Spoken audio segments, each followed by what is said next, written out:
Hey, good morning, everyone. Marty Mazur here. It is Tuesday, the 21st of October, 2025. With just a quick update, today I'm going to focus specifically on the commodities space. And again, keep it relatively quick. Later in the week, definitely we'll have something more encompassing for you. But I thought it was important, though, today to talk specifically to clients about what you're seeing in your portfolios today if you happen to be looking. Now, I make the point in review meetings and on the videos that our portfolio is not tethered to the ups and downs of the U.S. stock market. But nevertheless, that's what the news bombards people with. That's what you look at when you look at your phone every day is, what's the Dow doing? What's the S&P doing? And then if you look at your portfolio online, you look for some consistency in terms of how your portfolio is doing relative to what you're hearing in the news. But to look at the world that way, that means you are looking at your portfolio, your retirement, your what have you, as if it were completely reliant on the ups and downs of the stock market. So again, that's not how we view things, and that's not how we do it. We look on a global basis for where we see the risks and rewards, what we see the general setup is. Should we be taking on more risk? Should we be taking on less, or being more selective or conservative with regard to equities, but also with regard to the commodity space and so forth. So as many of you noticed, because I'm getting lots of feedback these days, you've had a whale of a good year. And I think for the most part, it's just that you've seen this big advance in the value of your portfolio. Hopefully it's not that you've noticed how much you are outperforming the overall stock market, which you are on a year-to-date basis. But I don't want to emphasize that because you're not correlated particularly to the stock market. You've noticed on many days, those of you who watch, that the market has been down or flat and your portfolio has been up nicely. You've noticed days where the stock market is up and your portfolio has been flat to down. Today is the most dramatic day for the latter that we've seen this year. So if you look at the stock market, if that's what you do, even though I'm encouraging you to not necessarily do that, but I will because I know a lot of you do. If you're looking at the stock market today, the Dow is up 271 points. The S&P is perfectly flat, and the NASDAQ is down just a little bit, and small cap stocks are down just a bit as well, 15 basis points. However, when you look across sectors, materials are down 1/3%. Consumer staples, your big safe stocks, are down nearly 0.5%. Utilities are down 0.2%. And then the foreign complex is down quite a bit. But here's what's really happening, folks. Commodities are getting absolutely trounced. Gold is down 6%. As I speak. Gold miners are down 9% as I speak. Silver is down 8%. Uranium is down 5.5%. Now, these are positions. They're not the bulk of our portfolio, but these are positions that we own that to no small degree explain why, if you're comparing your portfolio to the stock market, you've done so notably well so far this year. But as I've been showing you on the charts, some of these things have been getting way out over their skis. So take a look at the gold chart, for example. Remember, I was drawing this consolidation pattern in here, and we just took off. And we just kept going and going and going. And I kept saying, this is something that really isn't sustainable. And to look for something pretty notable, and I've shown you on the monthly overbought charts, or the monthly chart where you look at how overbought it's been, that you tend not to get out of these kinds of fixes without a double-digit correction.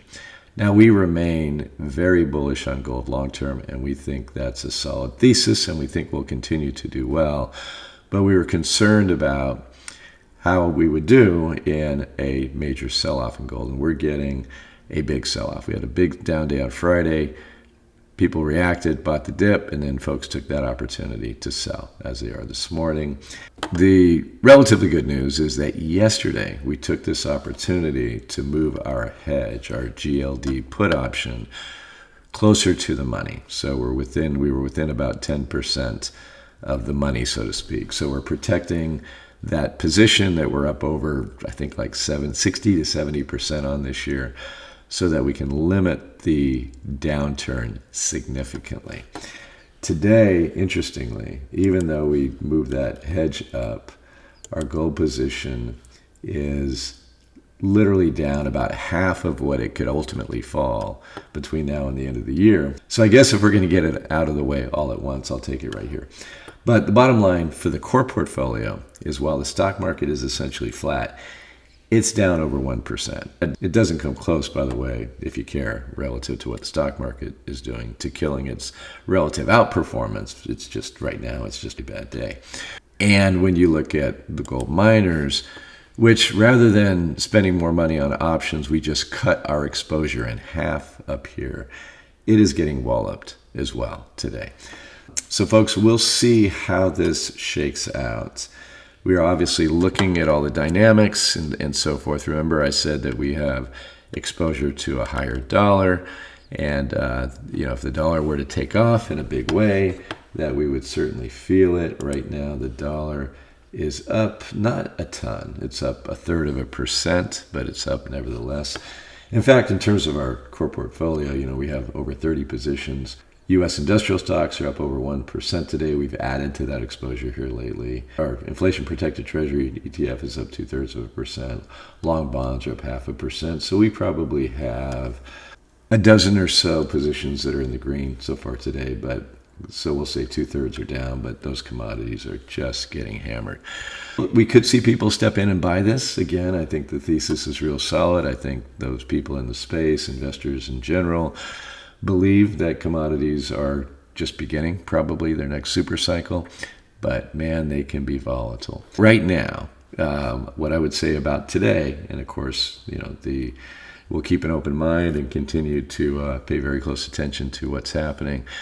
I think this is a very technical correction right here, meaning they just got way overbought. So some profit taking on what has been an absolutely huge run. The dollar being a little stronger, obviously, is a headwind right now.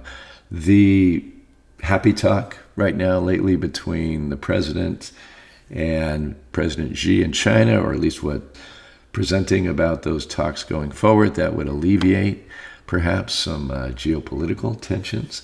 And to the extent that things like gold are trading up on geopolitical tensions, that could be a reason to sell and to take profits. Wouldn't be bad news necessarily for industrial commodities if there's less geopolitical angst, more animal spirits come to the fore. The large fiscal spending that is coming, that would be generally bullish for industrial commodities, but they've had a pretty good run as well. So in no way at this juncture would today's sell-off, Fridays and today's, mean that the bull market in these places is over, but a pause from these areas was inevitable. That was going to happen. I suspect it could actually go lower. I'm sure there are people that are going to want to jump into this thing and catch a falling knife. Gold, or GLD, which tracks gold at 350 and then 335, makes a lot of sense. Ultimately, if I had to say, if it gets really, really bad, where would you want to buy with both fists? Well, I'd probably buy along the way, but I might wait for 350. But I would buy with both fists right around here, which would be 318. From a purely technical perspective, there's lots of support for gold way down here, but there's some support along the way. And there could be policy support and so forth. Central banks, I'm sure, aren't selling all that gold that they bought, but they could definitely be pausing some of those purchases right here. So folks, I think I'll just do a hard stop right there. Of course, we'll do a lot of work this week on macro dynamics and just explore whether there could be a regime shift underway that would have us making more broader adjustments to our allocation or more aggressively hedging in some certain places. Time will tell, but we'll keep you posted. Folks, thank you as always for watching and listening, and I'll be back at the end of the week or over the weekend. Take care. Bye-bye.